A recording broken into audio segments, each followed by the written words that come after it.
Hi friends, this is Raunak sir from Vidyam academy. हम लोग application of derivative का chapter देख रहे थे। अगेन उसके लिए इंपॉर्टेंट है कि आपको डेरिवेटिव आना ज़रूरी है, तो नीचे जो डिस्क्रिप्शन है उसमें आप प्लेलिस्ट में आपको ज़रूर शेयर करूँगा।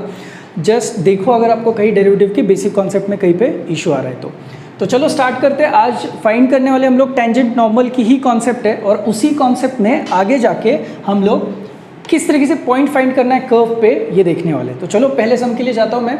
Find the point on the curve y equal to under root of x minus 3 लिखा हुआ है। पहले तो जो हमें दिया हुआ है वो हम लोग लिखते हैं, y equal to under root of x minus 3 हमें दिया हुआ है।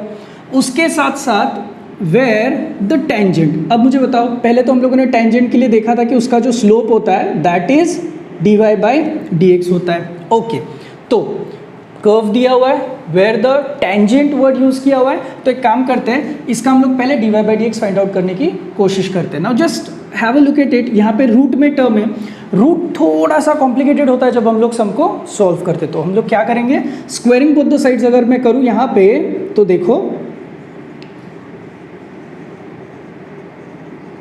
Squaring both sides would clearly lead to y square is equal to यहाँ पे हो जाएगा x minus 3। Now let's differentiate this. अगर मैं इसको डिफरेंशिएट करूँ दोस्तों, तो y स्क्वायर का डेरिवेटिव सबको पता है दैट इज 2y, और साथ में आएगी टर्म dy बाई dx, और x का डेरिवेटिव बन जाएगा 1, एंड आपका 3 जो है दैट इज कांस्टेंट, जिसका डेरिवेटिव आपको भी पता है that is 0। So now if I simplify this, the answer for dy by dx that I get is dy by dx is equal to, मुझे मिल रहा है 1/2 एंड y। सो 1/2y की टर्म अगर मुझे यहाँ पे मिल रही है, तो आई हैव गॉट फिलहाल जो मुझे dy बाई dx निकालना है वो। अब इसी के साथ हम लोग देखते हैं कि that is perpendicular to the line. सबसे पहले तो कुछ सेटअप रेडी होता है क्या, देखते हैं। ये आपका कर्व है, समझ लो, जो हमें यहाँ पे दिया गया है। इस कर्व का कोई एक पॉइंट है, समझ लो ये let that point be x1, y1, let that point be p। इस पर्टिकुलर कर्व को ये समझ लो कि हम लोगों ने यहाँ पे टेंजेंट ड्रॉ किया हुआ है। सो अब टेंजेंट ड्रॉ हुआ है और उनका कहना है कि it is perpendicular to the line.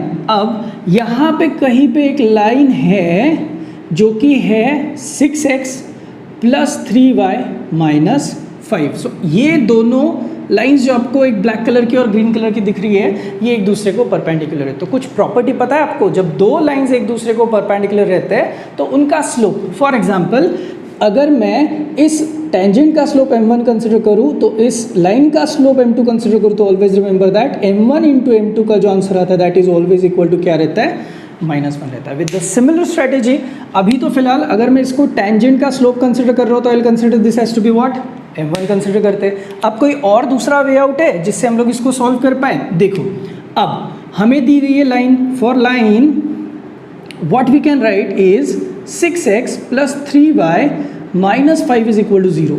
एक काम करते हैं, इसको y is equal to mx plus c के फॉर्मेट में लेके आते हैं।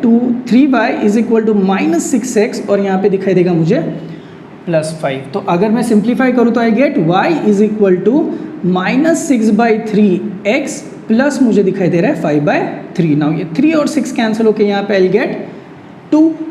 आई get y is equal to minus 2x plus यहाँ पे मिल जाएगा मुझे 5/3। अब आप मुझे बता दो, ये आपका लाइन का सिंप्लीफाइड वर्जन वाला है, y is equal to mx plus c वाला। अब आप करोगे क्या, इसका स्लोप देखो, तो this is nothing but your slope. For a slope what I can say is, ये कंसिडर करते ये लाइन का स्लोप है, तो let's say this is nothing but what, m2। अब आप मुझे बताइए, m2 की जो यहाँ पे वैल्यू आई है वो कितनी दिखाई दे रही है, -2।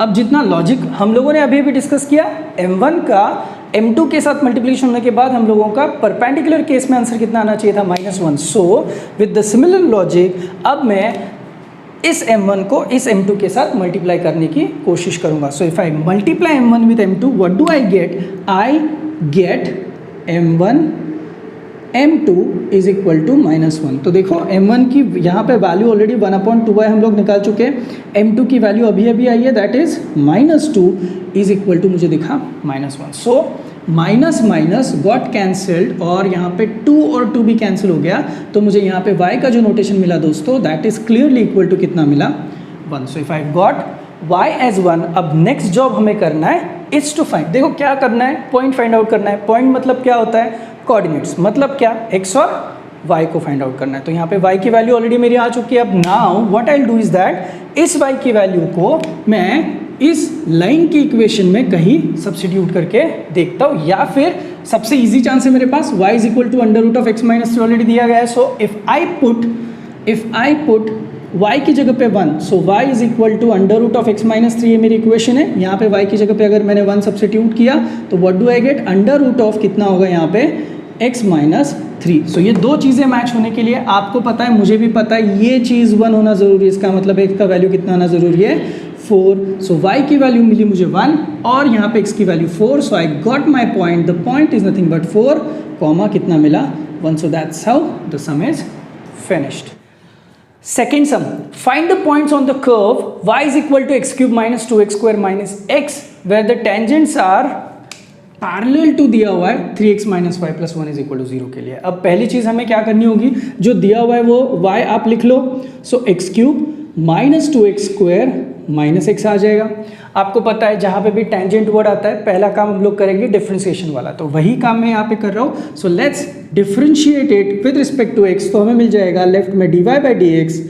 चलो बताओ फटाफट सारे ये डेरिवेटिव्स, x क्यूब का derivative 3x square, x square का डेरिवेटिव आता है 2x, तो टोटल मिला के हुआ 4x, और x का डेरिवेटिव आता है आपका 1। सो मुझे यहाँ पे dy बाई डी एक्स का ऑफिशियल आंसर मिल चुका है। अब जबकि एक टेंजेंट मेरा आ चुका है, उसके बाद मुझे क्या करना पड़ेगा, एक यहाँ पे हमें इक्वेशन ऑफ लाइन दी है। अब ये इक्वेशन ऑफ लाइन कौन सा दिया हुआ है, देखो इसका स्लोप भी हमें फाइंड आउट करना पड़ेगा, 3x minus Y plus 1 is equal to 0। Now इसका स्लोप किस तरीके से फाइंड आउट करोगे, स्लोप फाइंड आउट करने के लिए सिंपल चीज़ है, y वाली जो यहाँ पे टर्म दिखाई दे रही है उसको मैं राइट में लेके जाता हूँ, I get this, I will simplify this, y is equal to 3x plus 1 दिखाई दे रहा है। बताओ जल्दी किसके जैसे दिखाई दे रहा है, हाँ correct, y is equal to M X plus C जैसे दिखाई दे रहा है। तो I have got my slope now, तो मुझे यहाँ पे इस लाइन का स्लोप मिल चुका है and slope is nothing but 3।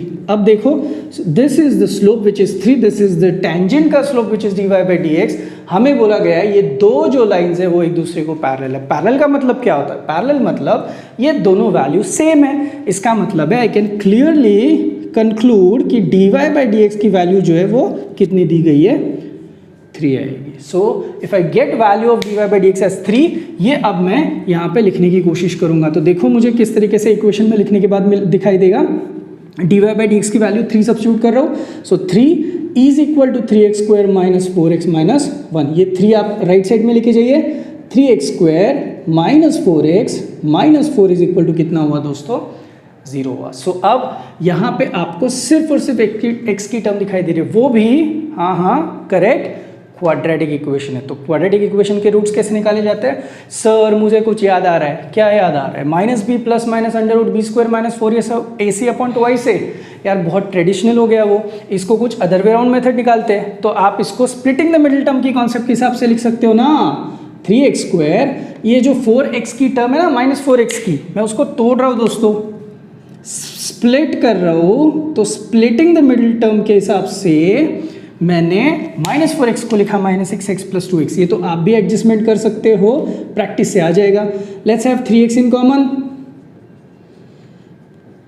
2 in common. देखो जादू, कौन सी जादू मिल गई आपको, करेक्ट, लाइक टर्म्स हमें मिल चुके हैं, x माइनस 2 और x माइनस 2 वाली। तो while writing I right x minus 2 का term along with 3x plus 2 अलग से इज इक्वल टू 0।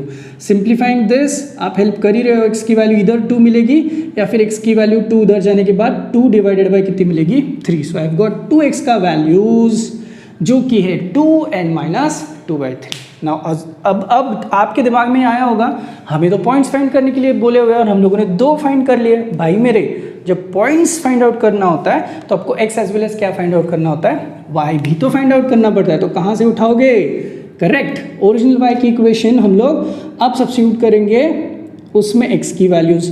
तो x cube minus 2x square minus x में मैं सब्स्टिट्यूट कर रहा हूँ x is equal to 2। If I put x is equal to 2, what do I get, देखो y की वैल्यू क्या मिलेगी, मैं डायरेक्ट कर रहा हूँ, 2 का क्यूब इज 8 माइनस 2 इंटू 2 का स्क्वायर मिल जाएगा, दैट इज 4 माइनस 2. सो इस केस में 8 and 8 will get cancelled. The value that I get for y is equal to कितनी मिल रही है?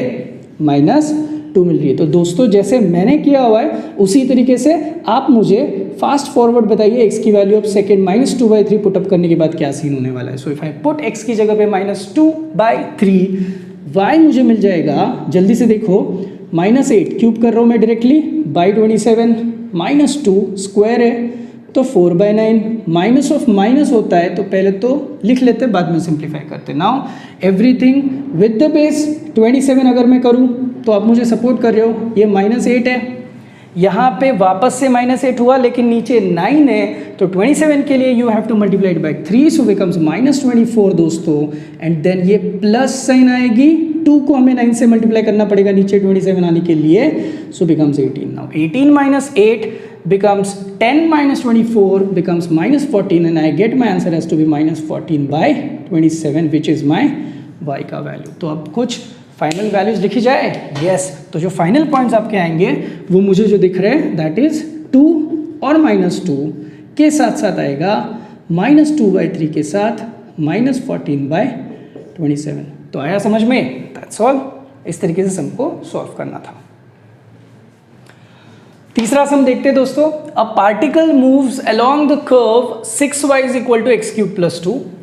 Find the points on the curve at which y coordinate is changing 8 times as fast as x coordinate. सबसे पहली चीज़ sir, ये word problem है ना, हमें बहुत परेशान करते हैं. तो मैं आपको पहली चीज़ बताता हूँ, इसको ना जैसे दिया हुआ है वैसे सॉल्व मत करो. मैं बताता हूँ. एक सिंपल चीज़ आपको यहाँ पे जो करनी है वो ये है कि ये देखो, ये लाइन पे बहुत अच्छा फोकस होना चाहिए. y coordinate is changing 8 times as fast as x coordinate. यही लोगों को समझ में नहीं आता इसका मतलब क्या है. देखो जैसे लिखा है वैसे ही इसका हम लोग मैथमेटिकल वर्जन जो है वो क्रिएट करेंगे. देखो उन्होंने बोला है,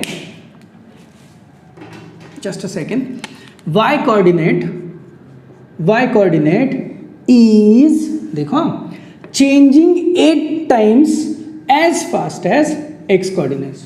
देखो बहुत ही सिंपल है, खत्म हो गया. So y is equal to already 8x के हिसाब से अगर मैं जाऊँ तो डोंट यू थिंक सो, अगर मैं इसका डिफ्रेंशिएशन लूँ, so differentiating with respect to x I will get dy/dx is equal to 8, because x का डेरिवेटिव तो 1 होता है, तो मुझे यहाँ पे ऑफिशियली dy/dx की वैल्यू मिल जाएगी, that is nothing but 8. Extremely simple. अब जाते हैं आपकी इक्वेशन के लिए. इक्वेशन तो ऑलरेडी दी है, उसमें हम लोग क्या चेंजेस कर सकते हैं. देखो उसका भी तो dy/dx फाइंड आउट करना होगा ना, x³ + 2. कुछ बुक्स में थोड़ा सा टाइपिंग में मिस्टेक है, यहाँ पे x² हो चुका है गलती से, तो make sure this is x³. सो अगर मैं इसको डिफ्रेंशिएट करूँ तो 6 एज इट इज, y का डेरिवेटिव आएगा dy/dx, x³ का derivative would be 3x² and 2 का derivative is nothing but 0. Now देखो यहाँ पे ये 6 और 3 कैंसिल हो जाएगा, will get 2 as it is. कौन है ये? dy/dx. क्या है ये देखो, it is having value as what? 8. So let's put this value of dy/dx into this equation. I get 8 यहाँ पे is equal to मुझे मिलेगा x². I'll write it on the right hand side. You'll see that x² is equal to मुझे यहाँ पे मिल रहा है 8 2 यानी 16. इसका मतलब है x is equal to मुझे मिलेगा अंडर रूट लेने के बाद +-4. अब आप खुद ही बता दो, अगर मेरा x इज इक्वल टू 4 है तो मुझे y निकालना होगा. Similarly x is equal to -4 के लिए भी मुझे y निकालना पड़ेगा. सो मैं दोनों को यहाँ पे बॉक्स करके रखता हूँ. x की एक वैल्यू हम लोग सब्स्टिट्यूट करेंगे, फिर y की वैल्यू करस्पॉन्डिंगली निकल के आएगी. अब कहाँ से किस में सब्स्टिट्यूट करोगे? तो वेरी सिंपल कॉन्सेप्ट. आपको यहाँ पे कर्व की इक्वेशन ऑलरेडी दी है. सो लो 6y is equal to x³ plus कितना लिखा हुआ है 2. Let's simplify this. तो बताओ सिंप्लीफाई करूँ तो क्या होना है? 6y एज इट इज रहेगा. x³ में मुझे 4 का क्या लेना पड़ेगा? क्यूब लेना पड़ेगा, which is nothing but directly लिख रहा हूँ 64 प्लस यहाँ पे मिल जाएगा मुझे 2. So the answer if I simplify this I get 6y is equal to 66 and y is equal to 66/6. ये मुझे मिलेगा डायरेक्टली यहाँ पे 11. सो y का मेरा जो यहाँ पे आंसर आया दोस्तों that is nothing but 11. So point मुझे मिल चुका है 4,11. याद रखोगे? Okay. Next x is equal to -4 भी मुझे पुटअप करना है. 6y is equal to x³ + 2. अब 6 as it is, y as it is, -4 का अगर क्यूब करोगे तो आंसर वुड बी करेक्ट 64 आएगा. यहाँ पे आएगा +2. सो -64 + 2 बिकम्स -62. यहाँ पे आएगा 6y, तो y की वैल्यू वुड बी -62/6. सिंप्लीफाई करोगे तो 31 आएगा और यहाँ पे आएगा 3. सो y की वैल्यू आई -31/3. सो देखो चारों बॉक्सेस दिखाई दे रहे हैं, x के लिए 2 बॉक्सेस है और y के लिए 2 बॉक्सेस है. And this basically gives us our final answer, जो कि होगा 4,11 और साथ ही साथ -4, -31/3. So that's all. इस तरीके से हम लोगों को ये सारे सम जो है वो सॉल्व करने हैं. सो अब इसके बाद के वीडियो में मैं आपको दिखाऊंगा किस तरीके से हम लोग related to application of derivative rate measure के सम जो है वो सॉल्व करेंगे. Thank you so much.